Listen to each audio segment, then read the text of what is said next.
PHP function arguments. PHP function arguments का मतलब ये है कि information can be pass to the function through arguments. An argument is just like a variable. Argument variable की तरह होते हैं जिनको पास किया जाता है फंक्शन के अंदर। तो यहाँ पर सीधे एग्जांपल को समझते हैं। तो देखिए आपके सामने ये यहाँ पर फंक्शन की कॉलिंग की गई, यहाँ पे भी की गई, यहाँ पे भी की गई, यहाँ पर भी, ठीक है। अब ये डिफरेंट टाइप के आउटपुट यहाँ पर इनको चाहिए, इसीलिए डिफरेंट टाइप के जो वैल्यूज़ हैं वो यहाँ पे सेंड कर रहे हैं इस फंक्शन के अंदर, ठीक है। तो यहाँ पे ये जो लिखा हुआ होता है इसको बोलते हैं पैरामीटर, और जो यहाँ से भेजा जाता है कॉलिंग के टाइम इसको बोलते हैं आर्गुमेंट पास बाय वैल्यू, ठीक है। तो यहाँ से वैल्यू भेजी जा रही है जो कि इन वेरिएबल्स में यानी कि पैरामीटर में रिसीव होगी और फिर उसके बाद यहाँ पर इसका इस्तेमाल होगा, ठीक है। तो पहली बार कॉल हुआ, इसी फंक्शन की कॉलिंग हुई और इसमें आर्गुमेंट पास बाय वैल्यू भेजा गया यहाँ से, ठीक। तो यहाँ पर रिसीव हुआ इस पैरामीटर में और यहाँ पर इसका इस्तेमाल हुआ। तो ये आपको ये वाली लाइन दिखती है, ठीक। ये जो पहला वाला वर्ड है ये इस वेरिएबल से मिलता है, ठीक है, जो कि आपको यहाँ पे दिख रहा होगा। उसी तरीके से दूसरी वाली वैल्यू होती है। अब इसके बाद ये बोल रहा है कि आप एक से ज़्यादा भी वैल्यू भेज सकते हैं, ठीक है, जैसे कि यहाँ पर।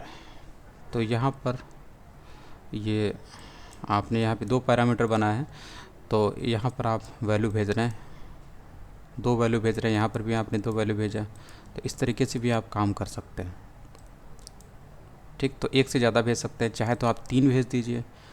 तो 3 पैरामीटर आपको यहाँ बनाना पड़ेगा, ठीक है। तो यहाँ पर हम लोग बना लेते हैं एक और पैरामीटर, ये RV नाम का बना लेते हैं, और ये 2 हटा देते हैं क्योंकि नहीं तो इनके लिए भी हमें लिखना पड़ेगा, एक सभी में वैल्यू चेंज करनी पड़ेगी, तीसरा वैल्यू भी इसमें भेजना पड़ेगा। तो यहाँ पर हम लोग 100 भेज देते हैं, ठीक है।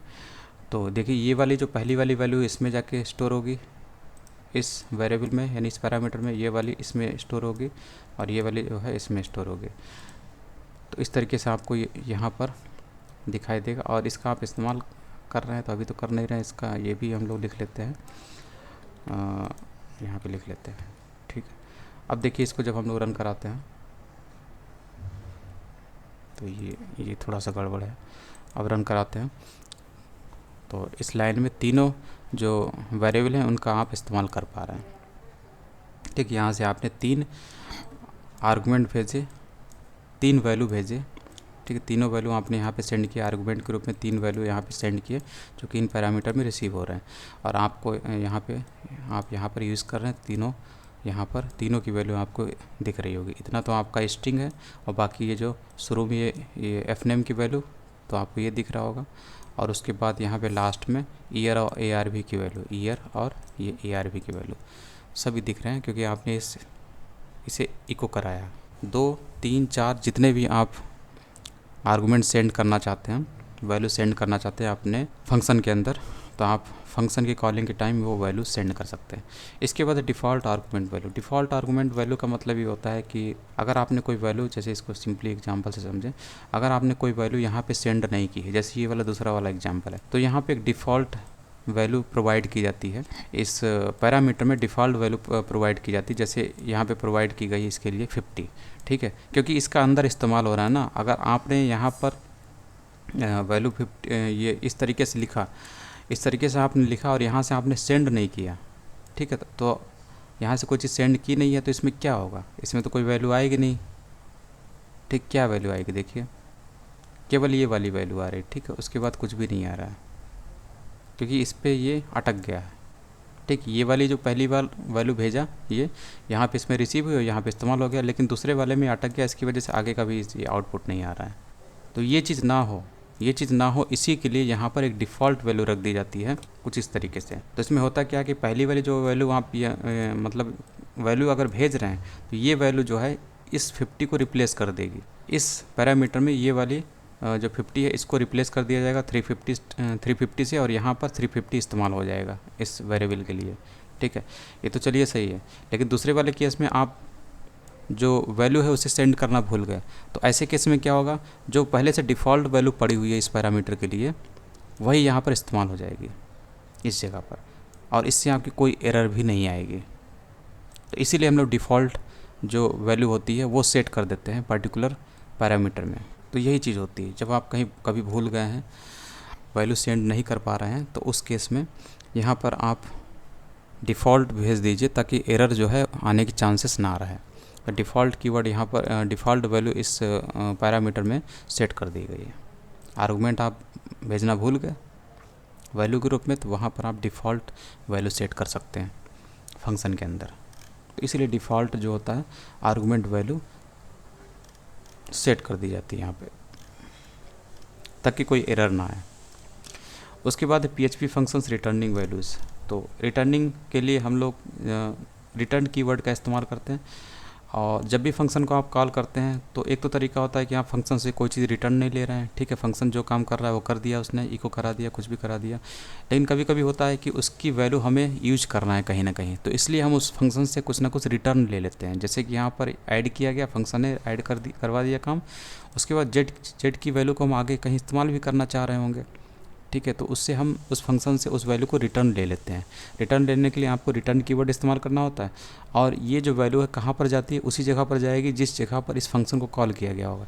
इस फंक्शन को कहाँ से कॉल किया गया, इन जगहों से, ठीक है। तो पहली वाला अगर लाइन देखें तो इस जगह से फंक्शन को कॉल किया गया है। तो यहाँ से जब कॉल करने से क्या होगा, फंक्शन यहाँ पर जाएगा और यहाँ पर जेड की ये 5 और 10 की वैल्यू को भी ले जाएगा। उसके बाद रिटर्न की वजह से ये जो जेड की वैल्यू है वापस इसी जगह पर आ जाएगी जहाँ से फंक्शन को कॉल किया गया होगा, ठीक है। फिर इसको इको करा दिया जाएगा। तो ये चीज़ आपको एज इट इज़ स्ट्रिंग के रूप में दिखाई देगी। उसके बाद आगे ये भी इसकी वैल्यू ऐड आती हुई यहाँ पे दिखाई देगी, जो कि होगी जेड की वैल्यू। तो इस तरीके से आप रिटर्न इस्तेमाल कर सकते हैं, ठीक है। तो देखिए ये वाली जो लाइन है इतनी तो आपको ऊपर ये दिखाई दे रही है। उसके बाद ये जो 15 है ये आया हुआ है जेड की वजह से, क्योंकि आपने यहाँ पे जब फंक्शन को कॉल किया तो 5 और 10 को सेंड किया था साथ में, तो 5 इसमें 10 इसमें आया, दोनों का एडिशन हुआ, जेड में स्टोर हुआ। तो जेड में कितना स्टोर हो गया, $z में 15 स्टोर हो गया। फिर उसके बाद इसी $z की वैल्यू को रिटर्न किया जा रहा है। तो ये रिटर्निंग वैल्यू कहाँ पर आएगा, जहाँ पर इस फंक्शन को कॉल किया गया होगा। तो यहाँ पर आकर कॉल किया गया है, यहाँ से कॉल किया गया है, तो यहीं पर जेड की वैल्यू आके बैठ जाती है। उसी तरीके से यहाँ पर भी वही होगा, उसी टाइप का होगा, फंक्शन की कॉलिंग होगी। तो सबसे पहले फंक्शन कहाँ पर आता है, ऊपर से नीचे से सबसे पहले यहाँ पर फंक्शन आएगा, ठीक है। और ये कॉलिंग देखेगा तो फंक्शन का कंट्रोल यहाँ पर जाएगा और यहाँ से वापस लेकर आता है जेड, ठीक है, जो कि यहाँ पर आएगा जेड। फिर उसके बाद इसको इको कर दिया जाएगा, जेड की वैल्यू को यहाँ पर लाता है, फिर उसके बाद उसे इको कर दिया जाएगा, ठीक है। और रिटर्न की बात यहाँ पर ऐसा नहीं कि आप जो यहाँ पर आपने किया वहीं आप रिटर्न ले लें। यहाँ से आप कोई भी चीज़ रिटर्न कर सकते हैं। जैसे कि हम लोग मान लीजिए यहाँ से एक स्ट्रिंग रिटर्न कर लेते हैं, तो ये चीज़ आकर यहाँ पे रिटर्न हो जाएगी। तो सभी जगहों पर ये भी फंक्शन कुछ ना कुछ कॉल करेगा, कुछ ना कुछ यहाँ से भेज रहा है और कॉल कर रहा है फंक्शन को, लेकिन रिटर्न क्या आएगा, इसका भी रिटर्न जो है आपको यही मिलेगा और इसका भी रिटर्न आपको यही मिलेगा। तो तीनों जो आपको 15, 20 और 6 दिख रहे हैं, इनकी जगह पर आपको ये वाली स्ट्रिंग दिखाई देगी, क्योंकि आप रिटर्न क्या ले रहे हैं, काम तो कुछ और आप करा रहे हैं फंक्शन से, लेकिन रिटर्न आप कुछ और ले रहे हैं। तो ऐसा भी आप कर सकते हैं, इसमें कोई दिक्कत नहीं। यहाँ तक कि ये जो वैल्यू होती है, जैसे कि हम लोग यहाँ पे अगर इसको वापस जाते हैं, इसको आप यहाँ से कोई ना कोई ऑपरेशन भी कर सकते हैं। जैसे कि हम लोग 10 से इसे ऑपरेशन कर देते हैं, इसे ऑपरेट कर देते हैं, ठीक है। तो इसका भी आपको रिटर्न के रूप में यहाँ पर मिलेगा। तो जो ये 15 रिटर्न हो रहा था, यहाँ पर क्या रिटर्न होगा, 150 रिटर्न होगा, ठीक है। और बाकी उसी हिसाब से इनमें भी मल्टीप्लिकेशन हो जाएगा। देखिए सबका मल्टीप्लिकेशन हो गया। तो यहाँ पर आप ऑपरेशन करते हुए भी रिटर्न कर सकते हैं। जैसे यहाँ जेड की वैल्यू को रिटर्न कर रहा था, तो सिंपली आप इन दोनों का एडिशन भी यहाँ पे रिटर्न कर सकते थे। जैसे कि अगर हम लोग यहाँ से ये हटा दें और जेड को इस्तेमाल ही ना करें, तो हमें जेड की ज़रूरत ही नहीं, सीधे हम लोग यहाँ से ये वाली लाइन उठाएँ और यहाँ पर रखते हैं, तो इससे भी आपका कोई फ़र्क नहीं पड़ेगा, ठीक है। तो इससे भी आपका सेम आउटपुट आएगा जो पहले आ रहा था 10, 20 और 6, क्योंकि रिटर्न कीवर्ड उसका ऑपरेशन करने के बाद उसे इसी जगह पे रिटर्न कर देता है जहाँ से इस फंक्शन को कॉल किया गया है। यहाँ से किया गया, यहाँ से किया गया, यहाँ से किया गया, इन्हीं जगहों पर इनका आउटपुट जो है आके बैठ जाएगा। उसके बाद उसे इको कर दिया जाएगा।